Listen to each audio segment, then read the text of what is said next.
Yo.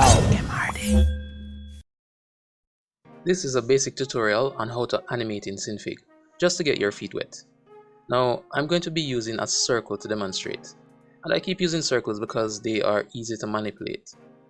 Now, with the circle created, the next thing to do is to click on this icon right here, the one that looks like a human. Then we can see a red border around the canvas.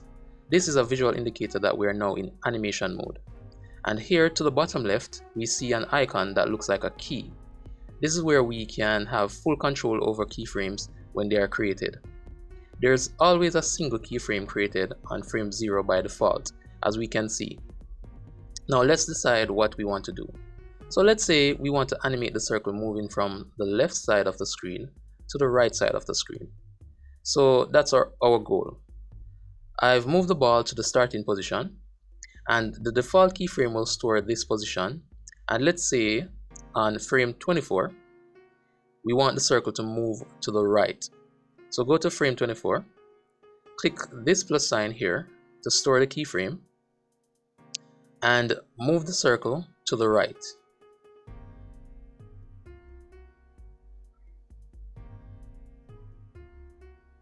Now if I scrub the timeline, we see it's now animated.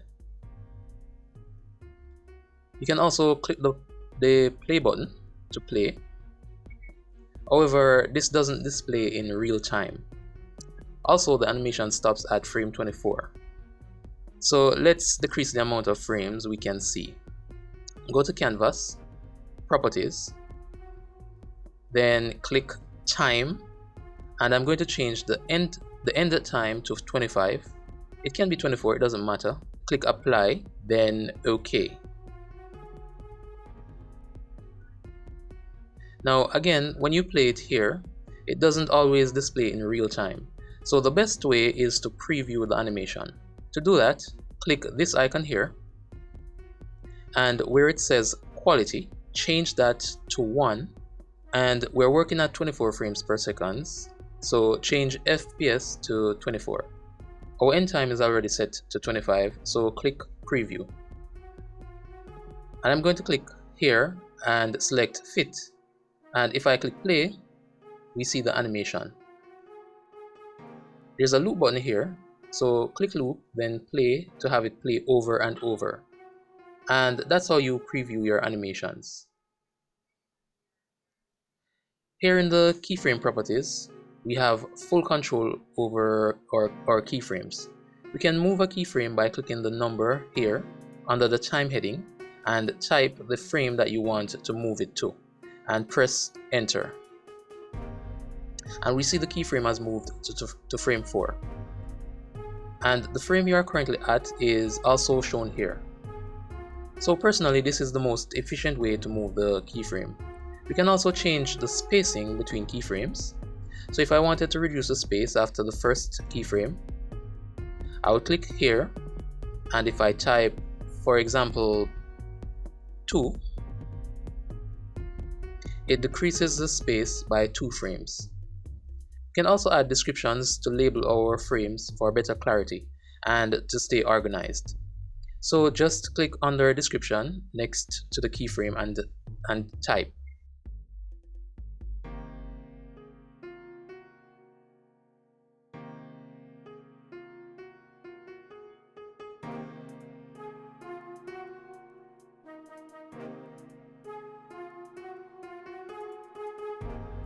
You can also add descriptions by right-clicking and selecting Set Keyframe Description.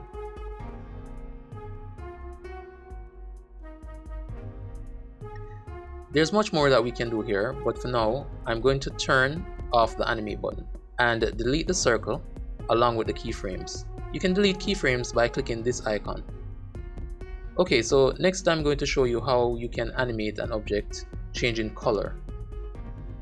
Using a circle to demonstrate again, I'm going to turn on animation mode. Then click here to store a keyframe at the current frame. Going to describe this as purple.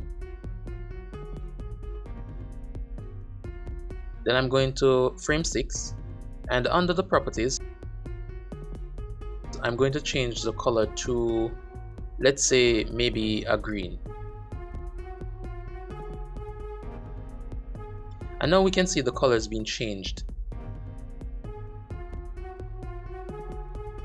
So I'm going to go to store this keyframe so I can add a description. And I'll call this green. So very simple, you can animate any property you want.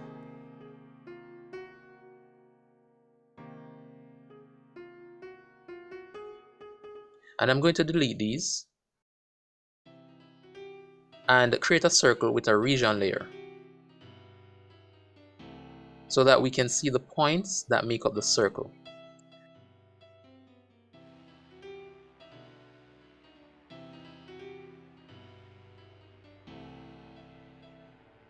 So what I'll do now is animate the circle transforming into a square. Let's go to frame 0 and add a keyframe. Then I'm going to go to frame 4 and add a keyframe here.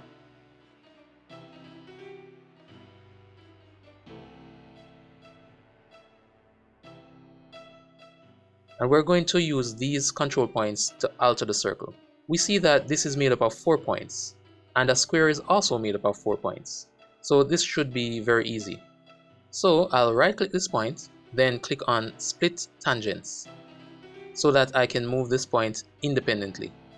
And I'm going to do the same thing for the other points.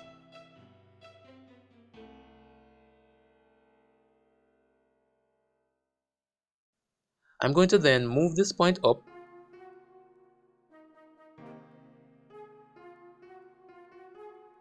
then bring this down, and do the same thing with this one.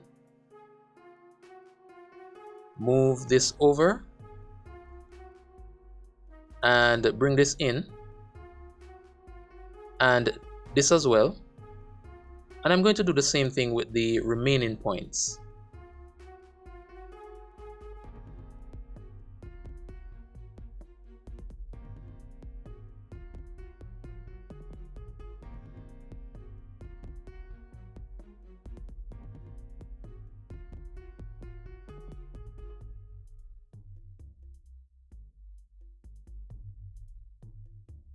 And if I scrub through the timeline, we see it changing from a circle to a square.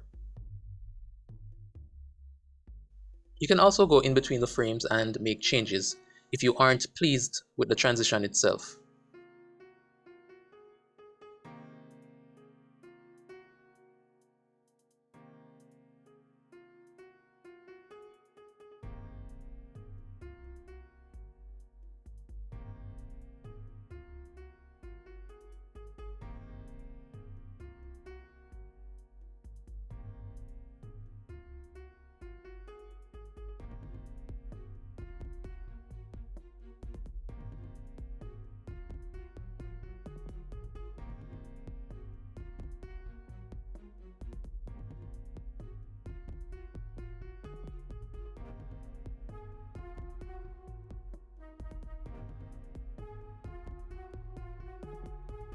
I'm okay with this now.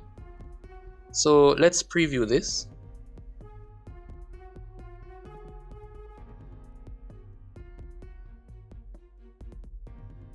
It's a bit fast, but we can see the change from one shape to the next.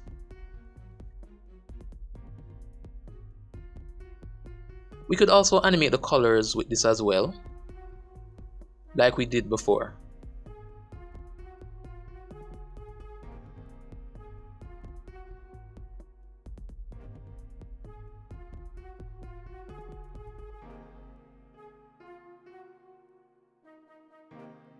There's much more to learn, but this is just an introduction on how to start animating in Synfig. So hope you enjoyed it, and I'll see you in the next video. Yo.